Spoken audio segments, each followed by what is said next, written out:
First உங்க எல்லாத்தோட பேரையும் கேட்டுரும். உங்க பேரும்? குமுதா. மாணிக்கம். உங்க பேர்? பானுமதி. இப்போ நீங்க எல்லாருமே ஹவுஸ் ஒய்ஃப் தானே? எஸ். ஆமாம். ஓகே. இப்போ வந்துட்டு உங்களுக்கு உங்க ஃபேமிலியா இல்லாம உங்களுக்குன்னு ஒரு ஆசை இருக்கும்ல, ட்ரீம். இப்போ என் பிள்ளைக்கு இப்படி ஆகணும், என் ஹஸ்பண்ட் இப்படி பண்ணணும் அப்படின்றத தாண்டி எனக்குன்னு ஒரு ஆசை இருக்கும் அப்படின்றதுல அந்த மாதிரி உங்களுக்கு என்ன ஆசை இருக்குது? எனக்குன்றது ஆசை வந்து எல்லா ஊருக்கும் சுற்றி பார்க்கணுன்ற ஒரு ஆசை. டிராவலராக இருக்கும். ட்ராவலர். ஆமாம். என்கிட்ட கொஞ்சம் துட்டு இருக்குது, உங்கள் 2 பேர்கிட்ட எவ்வளோ இருக்குதோ சுரண்டி எடுத்துகிட்டு வாங்க. நல்லா ஜாலியாக போயிட்டு என்ஜாய் பண்ணணுன்ற ஒரு ஆசை. எனக்கு வந்து அரசியல் தான். ஆல்மோஸ்ட் நான் அரசியலில் தான் இருந்துகிட்டு இருக்கேன். இன்னும் நல்ல பெரிய லெவலில் மக்கள் ஆதரவோட நிறைய செய்யணும்னு ஒரு ஆசை. எந்த வித லஞ்சம் இல்லாமல் செய்யணும்னு ஆசை. மக்களால் நான், மக்களுக்காகவே நான். பாலிடிக்ஸ்ல இருக்கு. பாலிடிக்ஸ்ல இருக்கேன். உங்களுக்கு ஒரு ஆசை இருக்கும்ல? இல்ல எனக்கு இல்ல, எனக்கு எல்லாமே பிள்ளைங்க செய்யுதுங்க. எனக்குன்னா அப்படி ஒரு ஆசை இல்லை. இருந்தாலும் இப்போ நம்மளுக்கு ஃபேமிலி கல்யாணம் அதுக்கு முன்னாடியும் ஒரு ஆசை இருந்துக்கும்ல, இப்போ நம்ம இருக்கணும் அப்படின்னு சொல்லி ஒரு ஆசை இருக்கும்ல? அப்படி ஒன்றும் இல்லை, எனக்கு எல்லாமே எல்லா இதெல்லாம் நிறைவேற்றி வச்சுக்கிட்டு இருக்காங்க, அதனால ஒன்றும் இல்லை. லைஃப் போற போக்கில் போயிட்டு காத்து இயற்கை சந்தோஷமான குடும்பம், இதுக்கு மேல என்னங்க வேணும்? உங்க குடும்பத்துக்கு உங்க ஃபேமிலிக்கு வந்து இப்போ நான் ஹவுஸ் ஒய்ஃபாகவே தான் இருக்கேன், தினமும் எந்திரிக்கிறேன், வேலை பார்க்குறேன், அப்போ தூங்குறேன், குடும்பத்தை பார்த்துக்கிறேன், இப்படின்றத தாண்டி என் குடும்பத்துல இருந்து நான் இந்த ஒரு ஃப்ரீடம், இந்த இதை எதிர்பார்க்குறேன், அவங்க எனக்கு இந்த இது பண்ணாங்க கொடுத்தாங்க, இன்னும் கொஞ்சம் சந்தோஷமா இருப்பேன் அப்படின்னு உங்களுக்கு என்ன தோணுது? எனக்கு இன்னும் என்னன்னா, அந்த கிச்சன்ல இருந்து வெளியில வந்தா ரொம்ப ஃப்ரீயா இருப்பேன்ப்பா. அந்த கிச்சனுக்கு போகாம, அடுப்படி போகாம வெளியில வந்துட்டேன்னா அது எனக்கு ரொம்ப சந்தோஷமா இருப்பேன். வீட்டில் சொல்லி காலையில எந்திரிச்சாவே கிச்சனுக்கு தான் போக வேண்டியதா இருக்கு. அப்பா எந்திரிச்சு போகணுமா அப்படின்னு தான் தோணுது. அதான் எந்திரிச்சோடனே அடுப்படி கிச்சன்ல போய் பாக்குறது, அது அங்க சமைக்கிற வேலையே எனக்கு பெரிய ஒரு வேலையா இருக்கு.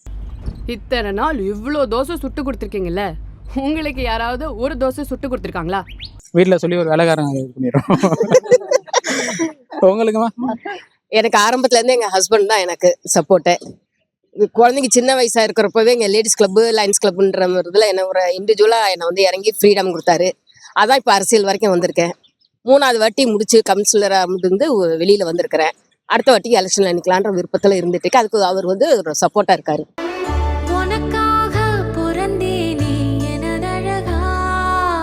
வரதட்சணை வாங்குறாங்கல்ல, அதை பத்தி உங்களோட கருத்து என்ன? அது முதல்ல கேட்கறதே தப்பு. ஏன்னா நம்ம பையன் நல்லா படிக்க வச்சிருக்கோம், சம்பாதிக்கிறான். அவன் ஒய்ஃப் நம்ம எப்படி வந்தோன்றது நம்மளுக்கு தெரியாது. நம்ம மாமனார் மாமியார்கிட்ட கேட்டாதான் நம்மளோட யாருமே அவங்க சொல்லுவாங்க என்ன ஆச்சு ஏதாச்சுன்னு. அதனால அதை பத்தி கவலைப்படாம நம்ம வர பொண்ணை வந்து நல்லபடியா நம்ம பையன் சம்பாதிக்க நல்லா பாத்துக்கப்பா அப்படின்னு நம்ம விலகி இருக்கிறது நல்லதுன்னு நான் தோணும். எனக்கு 2 பசங்க தான். எங்க பசங்களுக்கு வந்து அதாவது பொண்ணு வீட்டுல இருந்து வந்தப்ப நீங்க என்ன எதிர்பார்க்குறீங்கன்னு கேட்டாங்க. நாங்க எதுவுமே எதிர்பார்க்கலைங்க. வரிசையா வருது எதுவுமே எதிர்பார்க்கல. நீங்க என்ன பண்றீங்க, உங்க பொண்ணுக்கு நீங்க செய்யறது செய்யுங்க, நாங்க எதுவும் கேட்கறது இல்லைன்னு சொல்லிட்டோம். அதுதான் வந்து எனக்கு பிளஸ்ஸா ஒரு நல்ல மருமகள் வந்திருக்காங்க. அதான். உங்களுக்குமா? நானும் எதுவுமே எதிர்பார்க்கலப்பா. அவங்க வீட்டுல இருந்து இதை கொடுப்பாங்கன்னு எதிர்பார்க்கல. அவங்க வீட்டுல இருந்து செய்யறாங்களோ இல்லையா, நான் தான் என் மருமகளுக்கு அதிகமா செஞ்சுட்டு இருக்கேன். ஆனா மருமக நல்லவதான். நீ மருமகளா வந்திருக்க, எங்க வீட்டுல எல்லா வேலையும் நீங்க வெயிட் பண்ணீங்க, நீங்க சொல்லுங்க. நாங்க அப்படிதான் எங்க பையன் விருப்பத்துக்கு நாங்க பார்த்தோம், நல்லபடியா கல்யாணம் முடிச்சோம். பிரசவமும் நாங்களே வெளிநாட்டுல வச்சு பார்த்தோம். வளகாப்புல இருந்து எல்லாமே நாங்க இண்டிவிஜுவலா எங்க வீட்லயே பண்ணணும். எந்த எதிர்பார்ப்புமே பண்ணல. நல்லா சந்தோஷமா இருக்கும் குடும்பமா. வரதட்சணை வாங்குறது சரியா? தப்புதாப்பா. அது இன்னைக்கு விற்கிற விலைவாசியில வரதட்சணை கேட்கறது கஷ்டம் தான். நான் இப்ப கூட எங்க பேத்தி கூட அவங்க அம்மா வீட்டுல செய்ய வேணாம், நானே காது குத்திக்கிறேன்ட்டு என் மருமகள்கிட்டே சொல்றேன். ஆனா அவங்க அதுக்கு சம்மதிக்க மாட்டேங்கிறாங்க. நீங்க வர்றப்ப நீங்க எவ்வளவு வரதட்சணை கொடுத்தீங்கன்னு சொல்லலாமா? அதாவது எங்க வீட்டுல எல்லாம் எங்க அப்பா பெருசா எதுவும் செய்யலப்பா. நாங்க 5 பொம்பளை பிள்ளைங்க. எங்க அப்பா எங்களுக்கு எதுவுமே பெருசா செய்யல. ஆனா எங்க மாமியார வந்து எதுக்குமே கேட்கவும் இல்லை. இன்ன வரலும் எங்க மாமியார் வந்து நீ இவ்வளவுதான் கொண்டு வந்தேன்னு ஒரு நாள் கூட எங்க மாமியார் சொன்னதே கிடையாது. அந்த அளவுக்கு தான் எங்க மாமியார்லாம் எங்களை பார்த்துருக்காங்க. அதனால நானும் என் மருமகளை ஏன் அதை கொண்டு வரல, இதை கொண்டு வரலன்னு கேட்டதே கிடையாது. நான் தான் அவங்களுக்கு செஞ்சுட்டு இருக்கேன். அதாவது நான் இன்ன வரலும் அவங்க அம்மா வீட்டுல இருந்து எத்தனை பவுன் போட்டாங்கன்னு கூட நான் கேட்கவே இல்லை. நான் என்ன வேணாலும் போடுறதுக்கு ரெடியா இருக்கிறேன், அவ்வளவுதான். நீங்கம்மா? நீங்க வெயிட் பண்றேன். ஆமா, நாங்க 2 பேரும் அத்தை பையன் தான் நான் கல்யாணம் பண்ணிட்டேன். எங்களுக்கு லவ் மேரேஜாமா? Love marriage. மறக்கிறாங்க.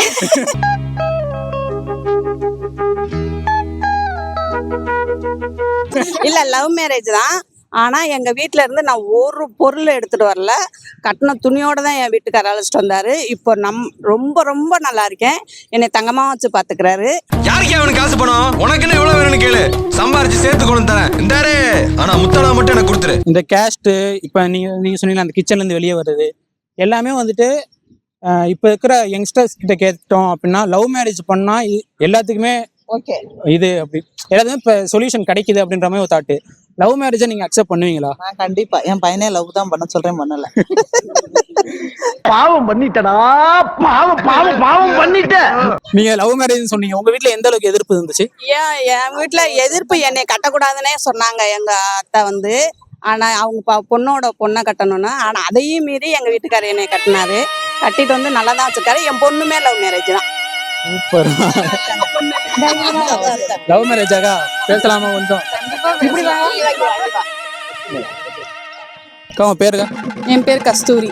நீங்க அவங்கள ஃபர்ஸ்ட் எங்க பாத்தீங்க? அவங்க ஒரு ரிலேட்டிவா? அவங்க ஒரு ஆளே வந்து எல்லாத்தையும் பேசி என்னை கல்யாணம் பண்ணிட்டு போனாங்க. உங்க லவ் ஸ்டோரி எப்படி ஸ்டார்ட் ஆச்சுன்னு கொஞ்சம் சொல்ல முடியுமா? ஐயா, ஆனா அம்மாவெல்லாம் வச்சுட்டு நீங்க பக்கத்துல கேக்குறீங்க, நான் வந்து எப்படி சொல்றது? பிடிக்காத ஒரு பர்சன்னா அவர் தான். செலவெல்லாம் ஒரு பெரிய குற்றம். நீங்க அந்த பர்சனை மிஸ் பண்ணக்கூடாதுன்னு நினைச்சீங்கன்னா கமிட்மெண்ட்டை கையில எடுத்துக்கலாம். இந்த சொசைட்டில எல்லாரையுமே காமனா பார்த்தா மட்டும்தான் நம்ம ரன் பண்ண முடியும். மேல் டாமினேஷன் அதிகமா இருக்கும் அப்படின்னு சொல்றேன். நன்றிக்கா, எல்லாருக்கும் நன்றி. ஓகேம்மா.